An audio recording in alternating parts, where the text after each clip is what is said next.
ఎవరో మనల్ని అన్నమాట మాత్రం భలే గుర్తుపెట్టుకుంటాం మనం.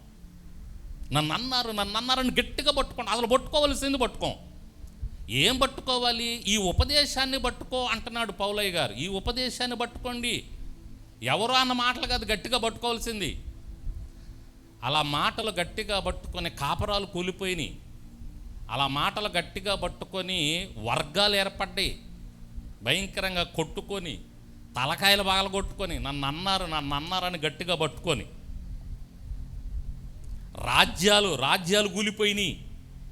ఏది వ్యర్థమైన వాటిని పట్టుకుంటే, యేసయ్య చెప్పిన మాటని, ఆ ఉపదేశాన్ని పట్టుకుంటే అవి మనల్ని నిలబెడతాయి.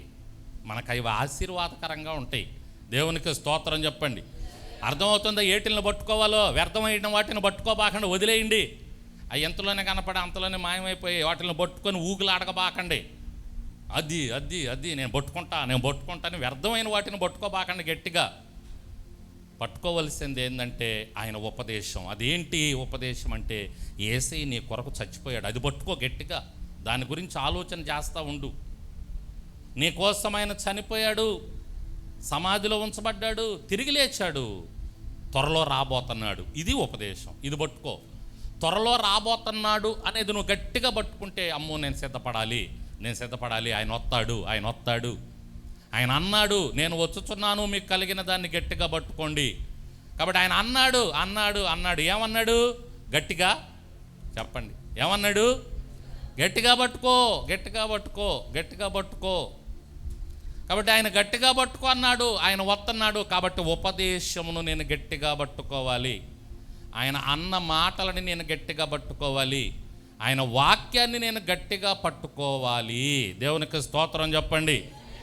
హల్లెలూయా. అర్థమవుతుందా? ఏమన్నా ఎక్కుతుందా?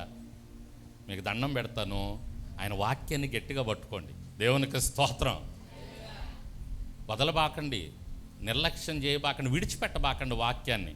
ఏమండి, ఇందా చెప్పాను కదా, మన పిల్లోడు వెళుతున్నప్పుడు పక్కన ఏదన్నా గుంతో లోయో ఉందనుకోండి, మన చెయ్యి వదిలితే వాడు పడిపోతాడు. అందులో వాడు ఎగురుకుంటూ గంతులు వేసుకుంటూ వెళ్తున్నాడు. మనం చెయ్యి వదిలిపెడితే వాడు గుంటలో పడిపోతాడు. వదిలిపెట్టేస్తావా నువ్వు? దేవుని మాటనైతే ఎంత తేలిగ్గా వదిలిపెట్టేస్తావు పట్టుకోకుండా. నీ పిల్లోడి చెయ్యి అయితే ఎంత గట్టిగా పట్టుకుంటావు. అమ్మో నా పిల్లోడు లోయలో పడిపోతాడో, గుంతలో పడిపోతాడో అని. ఏమండి, మరి దేవుని మాటనైతే నిర్లక్ష్యం చేసేస్తామే, వదిలిపెట్టేస్తున్నామే.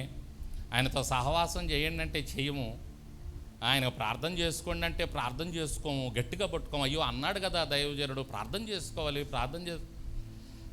బైబిల్ చదువుకోవాలి, బైబిల్ మాటలు ధ్యానం చేసుకోవాలి, కాసేపు ఆయనకు సమయాన్ని ఇవ్వాలి. దైవజనుడు చెప్పాడు కదా, గట్టిగా పట్టుకుందాం ఆ మాటల్ని. మనసు వస్తుందా? కాబట్టి ఈ లోక సంబంధమైనవి మనం గట్టిగా పట్టుకోవడానికి ప్రయత్నం చేస్తున్నాం. దేవుడు పట్టుకోమన్నవి మాత్రం మనం వదిలిపెట్టేస్తున్నాం. మనం పట్టుకోవాల్సింది ఇవి. వీటి ద్వారా మీకు జీవము. దేవునికి స్తోత్రం చెప్పండి. హల్లెలూయా. ఏం పట్టుకోవాలి మనం? మొట్టమొదటిగా ఉపదేశమును పట్టుకోవాలి. అంటే దేవుని వాక్యాన్ని, దేవుని మాటను పట్టుకోవాలి. ఏ దైవజనుడు చెప్తున్నా, ఏం చెప్తున్నాడు ఆ మాట క్యాచ్ చేయాలి.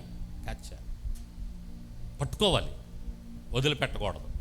ఏమండి, క్యాచ్ అంటే గుర్తొచ్చింది. క్రికెట్లో బంతి పైకి లేచినప్పుడు ఫీల్డర్ దాన్ని పట్టుకోవటానికి ఎంత సిద్ధపడతాడో, ఆ బాల్ని గట్టిగా పట్టుకుంటాడు. ఒక్కోసారి బాల్ జారిపోద్ది. జారి కింద పడిపోయినప్పుడు ఏమైంది? అవుట్ అవ్వాల్సింది అవుట్ అవ్వదు. ఒక బౌలరు, కపిల్ దేవ్ అనే ఒక బౌలర్ ఉండేవాడు గతంలో. ఆ బౌలరు ఒక స్టేట్మెంట్ ఇచ్చాడు. నాతో ఎవరో చెప్తే నేను విన్నా. ఆ కపిల్ దేవ్ అనేటటువంటి ఆయన ఒక కప్పు, అది చాలా పెద్ద కప్పు, దాన్ని ఆ ఆటలో ఆయన ఒక క్యాచ్ పట్టుకుంటాడు. ఆ తరువాత ఆయన ఒక బాల్ వేసినప్పుడు ఒకళ్ళు క్యాచ్ ఇడిచిపెడతారు. దానివల్ల ఆట గలిబిలైద్ది. ఆ తరువాత ఆయన ఒక స్టేట్మెంట్ ఇచ్చాడంట, ఒక బౌలరు ఒక బంతి వేయటానికి ఎంతో శక్తిని కూడగట్టుకుంటాడంట. దానికి చాలా శక్తి వ్యయమవుద్దంట శరీరంలో, ఆ బాలు తిప్పేయటానికి. మేము అంత కష్టపడి ఒక బాల్ వేసినప్పుడు అన్ని బాళ్ళు గాల్లోకి లెగవు, ఏదో ఒక బాల్ గాల్లోకి లేసిద్ది. గాల్లోకి లేసినటువంటి బాల్ని ఒక ఫీల్డర్ వదిలిపెట్టాడంటే మాకు ఎంత బాధగా ఉంటుందంటే, మేము అంత శక్తిని కూడగట్టుకొని విసురుతున్నాం. ఆ విసిరి బాల్ వేసినప్పుడు ఆ బాలు మేము ఎన్నో ఓవర్లు ఎత్తే కానీ ఏదో ఒక బంతి లెగవదు. ఆ లేచిన బంతిని ఫీల్డర్ వదిలిపెడితే మేము ఎంత వేదన పడతామో మనసులో. ఇదేంది ఇంత పని చేశాడు, వికెట్ పడేది కదా, వికెట్ పోయింది కదా అని ఎంత వేదన పడతామో. మా శక్తి అంతా కూడగట్టుకొని వేస్తాం, వాళ్ళేమో బాలు సింపుల్గా మిచ్చేస్తారు, భలే బాధపడతాం మేమని ఒక స్టేట్మెంట్ ఇచ్చాడు. దానికి ఆయన ఆ విశ్లేషణ ఇచ్చాడు. అది ఎవరో చెప్తే విన్నా, అది ఇప్పుడు గుర్తొచ్చింది. ఇప్పుడు ఒక బౌలరే ఒక ఆట కోసం అంత వేదన పడుతుంటే మన దేవుడు ఎంత కష్టపడి మన కోసం ఆ కార్యం జరిగించాడు. ఈ ఉపదేశాన్ని మన మధ్యలో ఉంచాడు, ఎన్ని మార్గాలు తిప్పాడు, ఎంతమందిని వాడుకున్నాడు. అసలు ఈ ఉపదేశం మన మధ్యలోనికి రాకుండా చేయాలని సాతాను ఎంత ప్రయత్నం చేశాడో తెలుసా. విలియం కెరీ అనేటటువంటి ఆయన గురించి చెప్పానుగా, ఆయన తర్జుమా చేసి రాసి ఒక ఇంట్లో పెడితే అది పూరిల్లు అనుకుంటా, మొత్తం కలిపోయిందంటండి. రాసిని ఎంత కలిపోయినాయి అంట పుస్తకాలన్నీ, అచ్చుకాదప్పుడు రాశాడు చేత్తో, మొత్తం కాలిపోయిందంటే సాతాను చేసిన కుట్ర. తర్వాత ప్రజలు ఈ ఉపదేశం చదవకూడదు, తర్వాత ప్రజలు ఈ ఉపదేశం వినకూడదు, ఉండకూడదని సాతాను ఎప్పటికప్పుడు కుట్ర చేస్తూ ఉంటే దేవుడు ఎంతోమంది భక్తులను వాడుకొని నీ చేతిలో నా చేతిలో ఈరోజు గ్రంథం ఉంది అంటే దేవుడు ఎంతగా సాతానుని జయించి వాడిని ఓడించి మన మధ్యలో ఉంచాడు. అటువంటి ఉపదేశాన్నేమో మనం గట్టిగా పట్టుకోం, వ్యర్థమైన ఎంత గట్టిగా పట్టుకుంటామో. ఏమండి, దేవుడు కష్టపడి ఈ ఉపదేశాన్ని మనకిస్తే ఏమండి సింపుల్గా దొరికేస్తుంది. ఈరోజు 300కి 400కి బైబిల్, ఏముందిలే 300కి బైబిల్ వచ్చేస్తుందిలే అని 300కి కొనుక్కొని, లేక 500కి కొనుక్కొని, కాస్త మంచిదైతే 1000 రూపాయలు మంచి పేపర్ అయితే అయిపోయి 1000 రూపాయలకు బైబిల్ వచ్చేస్తుంది. కానీ సింపుల్గా కొనుక్కొని దగ్గర పెట్టుకుంటున్నాం, కానీ అందులో ఉన్నటువంటి ఆ విషయాలు కోట్లు పెట్టినా కూడా దొరకవు. దేవునికి స్తోత్రం చెప్పండి, హల్లెలూయా. అటువంటి విలువైన సమాచారం బైబిల్లో, ఆ ఉపదేశం మనకు దేవుడిచ్చాడు.